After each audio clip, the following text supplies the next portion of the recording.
Hello there, welcome back to my complete guide and walkthrough for Gris's Chapter 2. Get ready to immerse yourself in the fascinating world of Gris. If you would like to learn more about Chapter 1, please click the card on the top right corner. There will be a link down in the description too. There are also timestamps. They might prove useful. Let's continue from where we've left off. Before we go on to exit the central hall we're currently in, I'd like to show you the wall that marks the amount of mementos we collected from Chapter 1. The second memento can only be collected after the completion of Chapter 4, so we will have to just leave it be for now. Heading right, the Chapter 2 area starts after passing Chapter 2's mementos wall. This is the chapter with the most chapter-related achievements to unlock.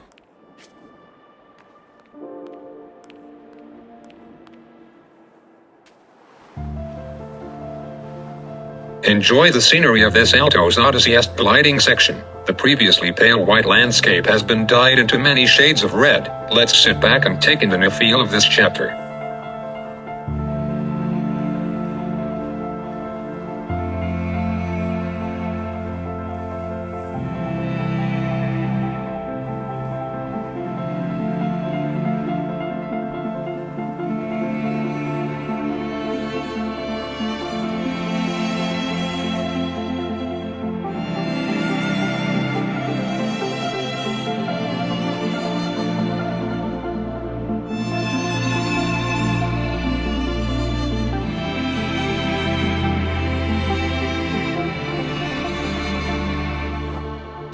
When I first played Gris, I wondered if the main character would take fall damage, but after this big drop, and remembering their fall from the sky in the beginning of Chapter 1, my worries were put to rest.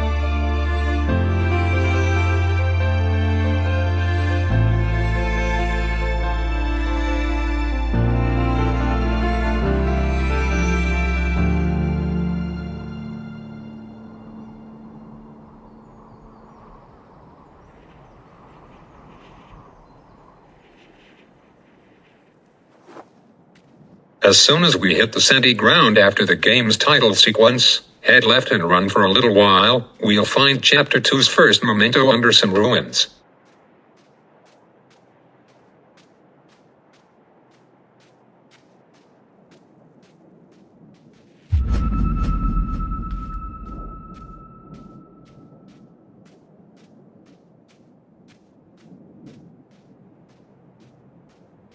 We see the outlines of mountains far away at the end of the desert, that in the redness of the landscape gives off a much tenser feeling compared to the white landscape of Chapter 1. This area feels lonelier, more lifeless and desolate as well.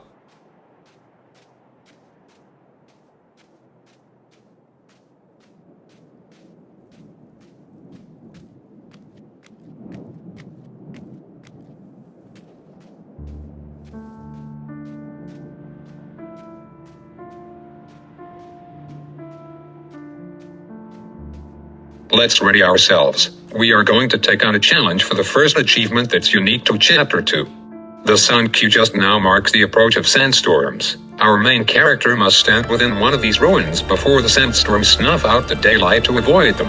My suggestion is to position our main character at the very edge of the ruin and depart as soon as the sandstorms start to clear. Another thing to note is jumping on a surface with a less than 45 degrees upward slope will slow our main character down, so avoid unnecessary jumps at all costs, and make sure to time your necessary jumps exactly right. Increase of particles in the air means a sandstorm will hit right after.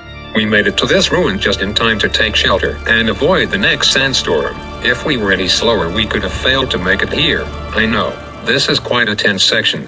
I hope my suggestions, although a little late, will make it easier for you if you'd like to get this achievement yourself.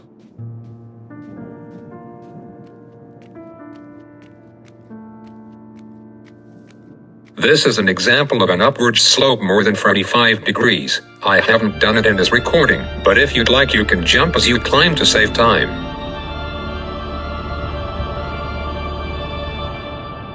Collecting Chapter 2's first star reminds me, although stars build bridges, it's a little unfortunate that they do not also make our main character immune to sandstorms. Well, since we are on the topic, this chapter's first 2 stars will grant our main character a new ability, and we will see later that this new ability will make our character immune to sandstorms. So, technically, stars will make our main character immune to sandstorms, albeit indirectly. Let's just not think about it for now.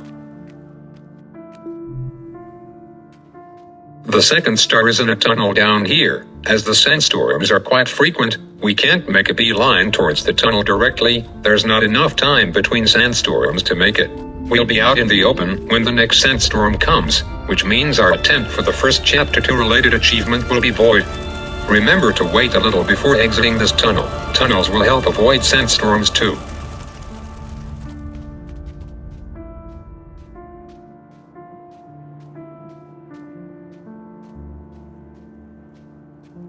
I'm climbing my way back to the floating ruin we've been to just now. Pay extra attention on this climb. Falling off is a death sentence for the current achievement.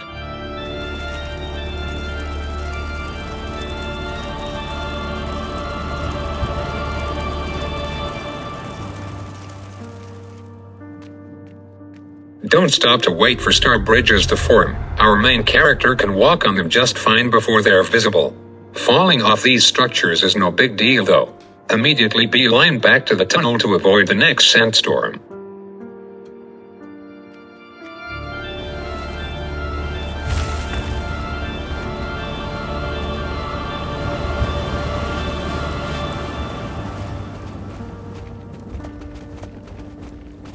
Here's our second memento. Climb up to the top of this stone hermit crab shell and jump down this gap to get it. Be quick, the opportunity to do so will be gone very soon.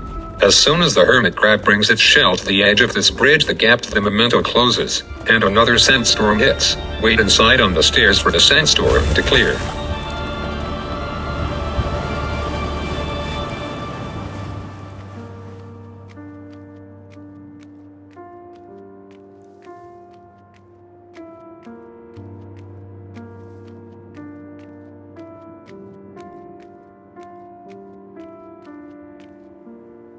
Ignore the third memento for the time being as our main character does not have the skill to get to it yet. Hide under this ruin to avoid a sneak attack from the next sandstorm.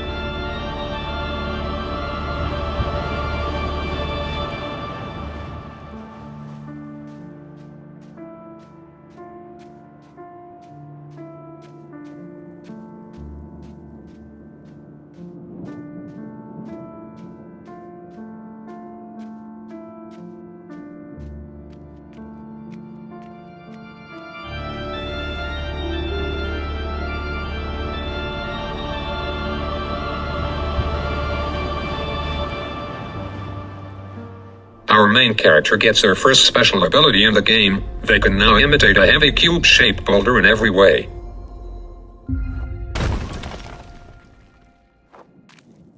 Ability granting structures activate whenever our main character gets there with 2 stars to offer. There will be 3 more different abilities to gain in the next 3 chapters.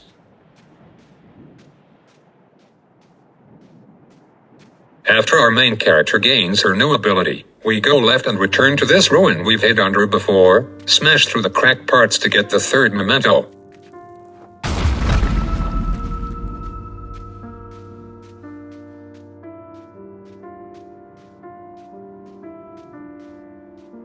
We no longer have to hide and wait out sandstorms. Just slam down using our main character's new ability to increase body mass and it'll be a breeze.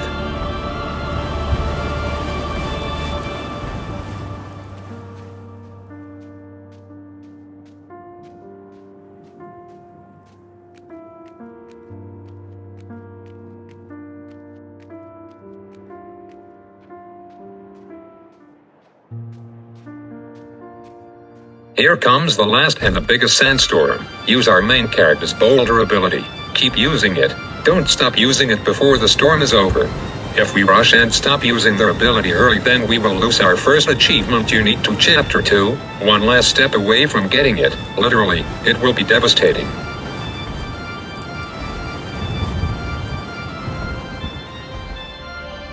Avoiding all sandstorms before we get to this temple-like construction will give us our first Chapter 2 related achievement, Sandstorm. The achievement's name is very straightforward. Let's open up the list of challenges. You can see this achievement under the little wind icon. The second Chapter 2 related achievement, Anger, will be unlocked soon beneath the temple grounds. Now we return to the temple and its dramatic background music. We are going to collect the fourth memento out on the other side of the temple.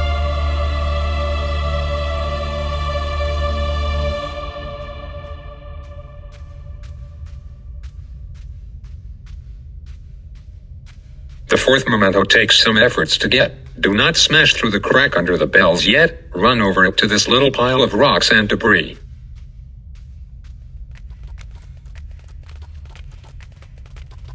We cannot run through the rocks and debris without the help of the bigger hermit crab-like creature in the bunch. Jump onto its stone shell to get carried over.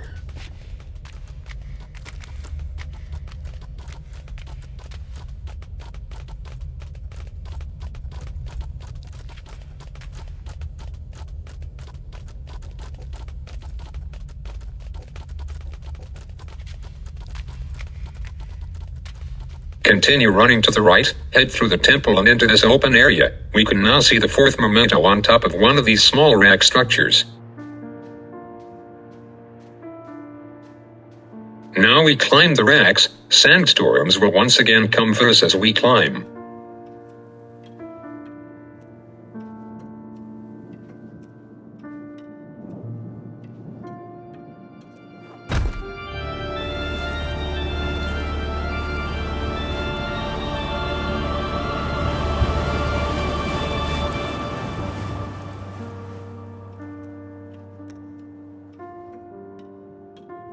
Avoid all sandstorms before we climb to this point on the tallest rack. Stay here, do nothing and wait for the next sandstorm to blow us onto the fourth memento. Excuse my budgie selenite, she really wants to be part of my narration. Getting hit by the sandstorm does not influence the first achievement we've got.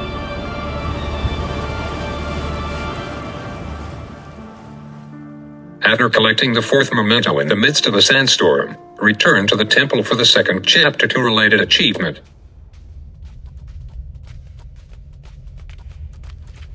We don't need the bigger hermit crab's help to cross the pile this time around.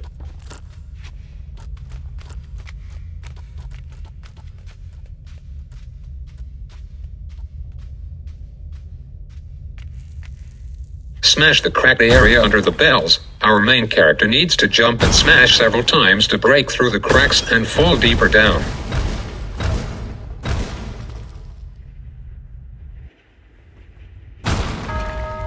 We will drop down into this gray enclosed space that feels quite different from the temple above ground. Don't worry, we are going the right way. Smash through and fall further down till we hit a peculiar mirror-like surface with statues, big faces and jars littered all over it. Here is our opportunity to unlock the second achievement that's unique to Chapter 2. This is important. For this achievement we can only smash 3 smaller cracked statues and nothing else. Let's have a look at which 3 statues to smash.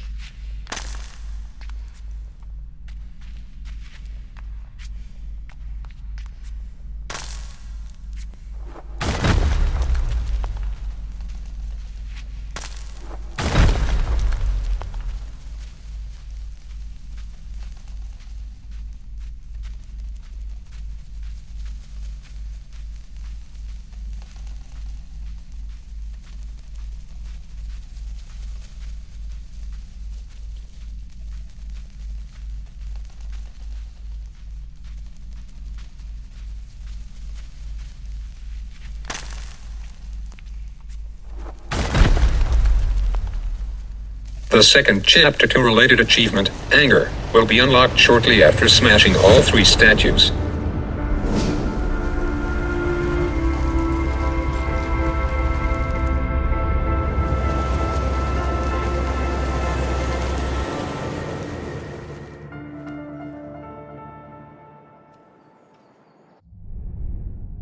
I'm going to show you this achievement. It's the first achievement in the second roll of the list of challenges. The next Chapter 2 related achievement we are going for is called Inuksuit. It's the first one in the top right corner of this list. The rest of this chapter continues mostly on the rack-like structures we are currently traveling on, and inside stone ruins, caves and tunnels. Furthermore, the good news is that sandstorms will no longer come for us. We don't have to avoid being blown around anymore.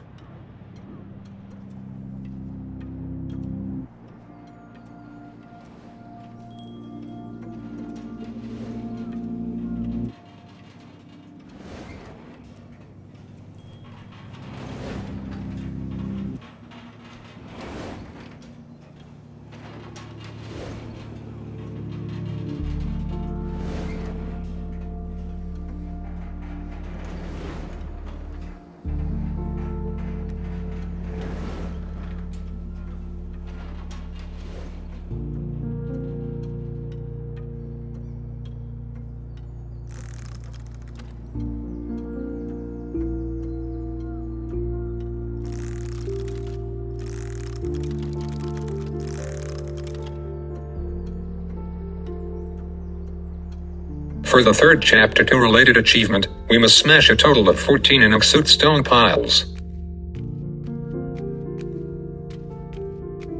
Here is the first Inuksuit stone pile.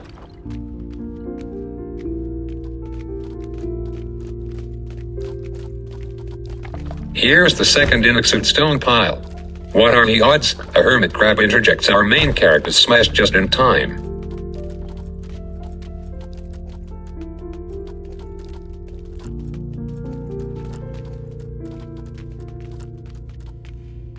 Here is the third Inuksuit stone pile. The following puzzles are pretty simple. Smash down on 3 of these switches to start 3 separate sets of mechanisms.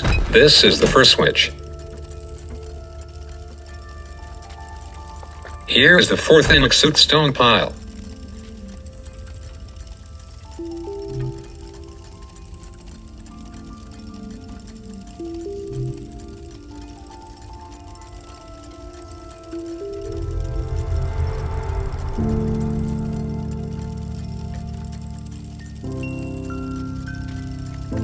Here is the fifth Inuksuit stone pile.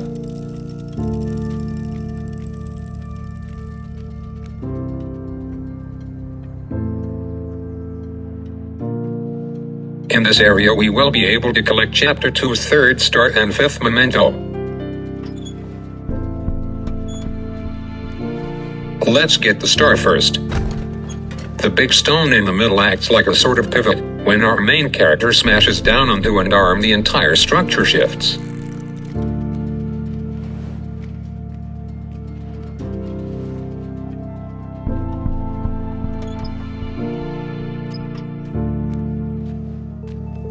The fifth memento is higher above. After getting the star, head back to the structure that's now leaning over to the left. Smash down onto an arm on the right side to make it stand upright again.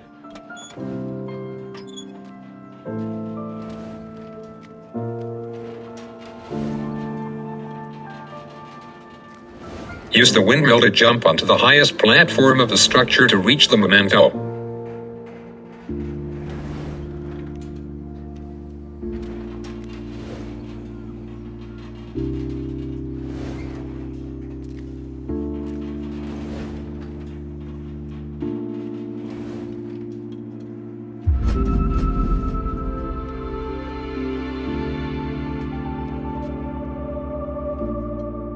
Let's return to the cave.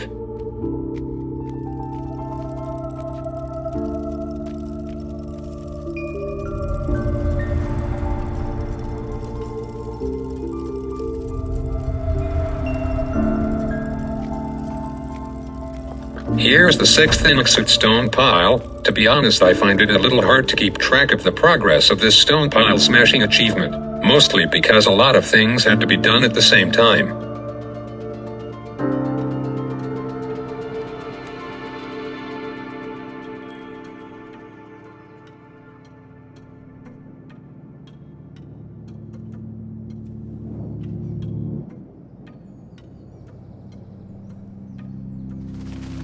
Here's the 7th Inuksuit stone pile.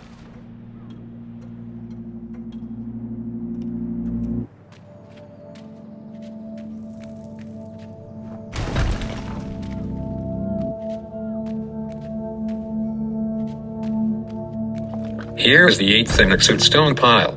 And a few steps away to the right is the 6th memento of Chapter 2. It's extremely easy to miss because it's hidden here off of our path. Don't worry about missing jumps and Gris. We can always find our way back to where we fall from, although a little time consuming.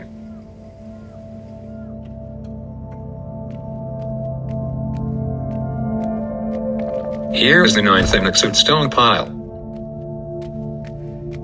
This is the next switch we need to smash down to activate its corresponding set of mechanisms. Stand on both parts of the switch, then jump up right there and smash down to push down both parts. This might take a little trial and error. Here's the 10th Inuksuit stone pile.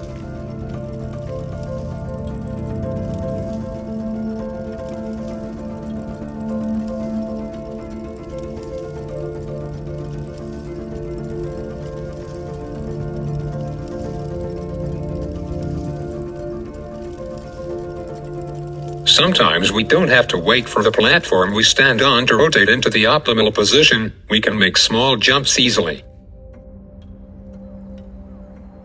In this area we will be able to collect Chapter 2's 4th star and 7th memento.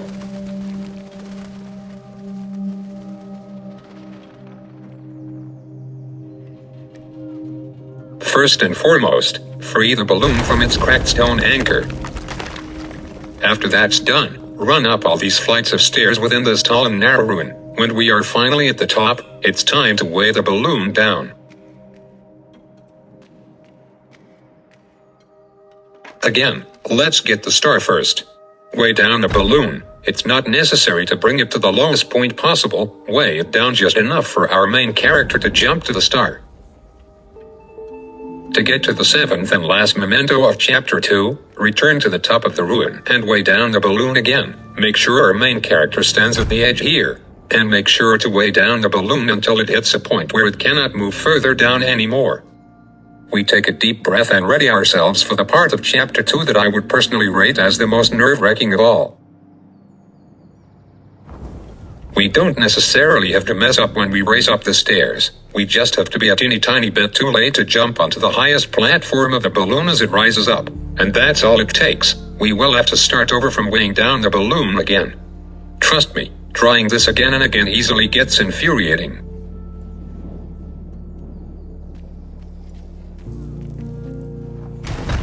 Our main character smashes out a path for themselves. Follow it carefully and we'll get to the memento in no time. If we miss a step, however, well, imagine the deafening scream of infuriation when we slide our way back to square one, back to weighing the balloon down and trying to make a very difficult jump again. Our main character is super fit. Imagine if our main character is coded to get tired after climbing the stairs for a while like in the beginner's guide, then we will really never get this memento.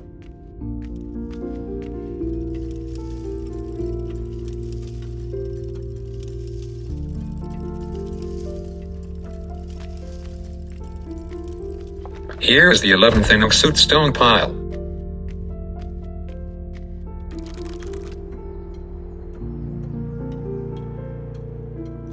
The 5th star of Chapter 2 is behind that massive boulder on the right.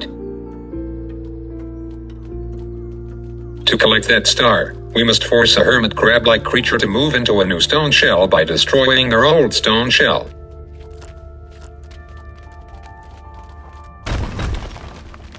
A bit impolite if you ask me.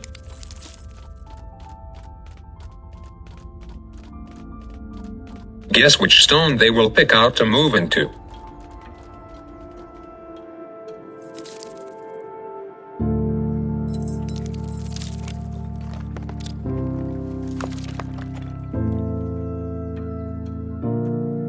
Thanks for the help, little creature. Sorry for the big scare.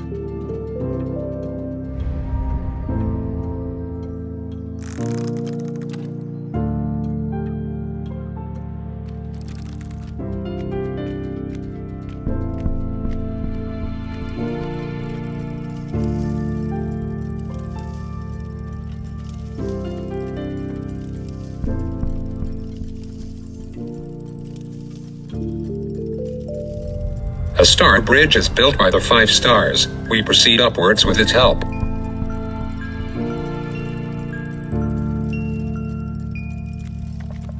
Here's the 12th Inuksuit stone pile, 2 more to go.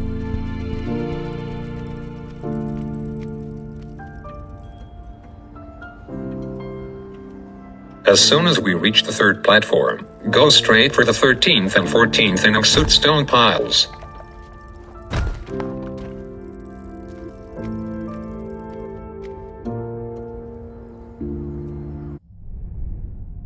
After smashing all 14 stone piles, we will unlock the Chapter 2 related achievement, Inuksuit. Up right corner, under a rough outline of an Inuksuit stone pile. We have yet one more Chapter 2 related achievement to unlock.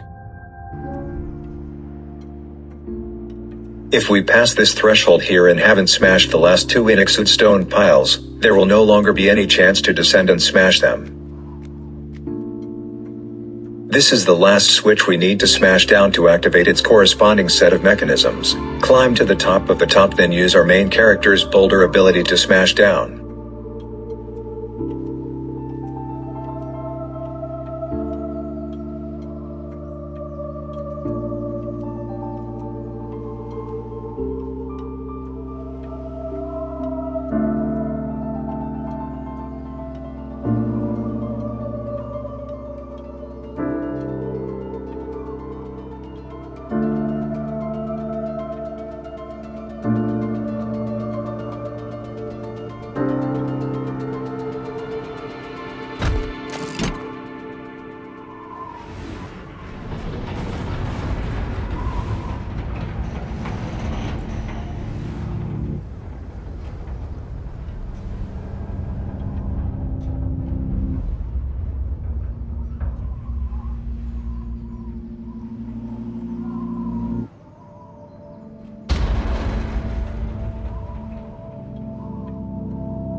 Our main character brings back the color green at the end of Chapter 2.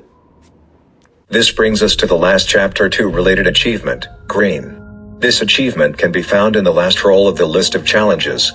We have unlocked 4 achievements in Chapter 2, and 6 achievements in total so far. The rest will be unlocked in Chapters 3, 4 and 5. The environment we're in looks a lot livelier after these thick vines have sprouted.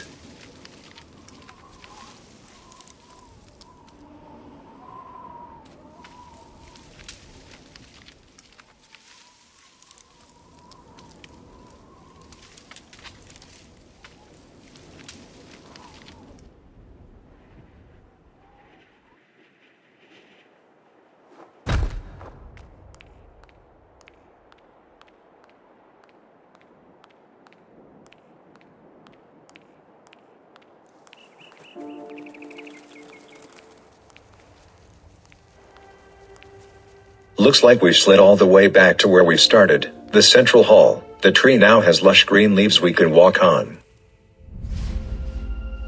There goes the Chapter 2 stars.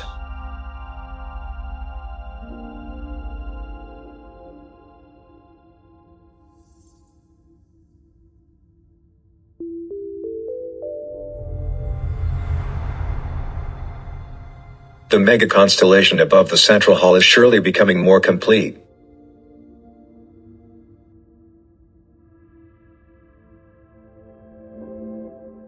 Let's stop right here after this checkpoint.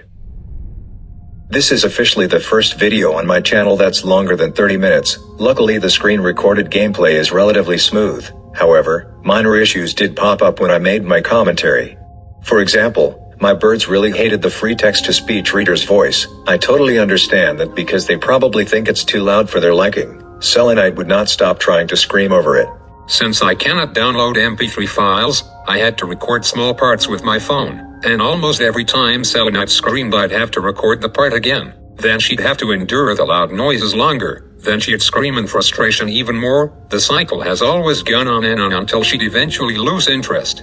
And the ridiculously short time I get to use the text-to-speech readers per day without being charged a not very affordable subscription fee just adds on to the struggle. Hence, you must have noticed my voice changing several times. I just don't want to be forced to wait for days to finish one video.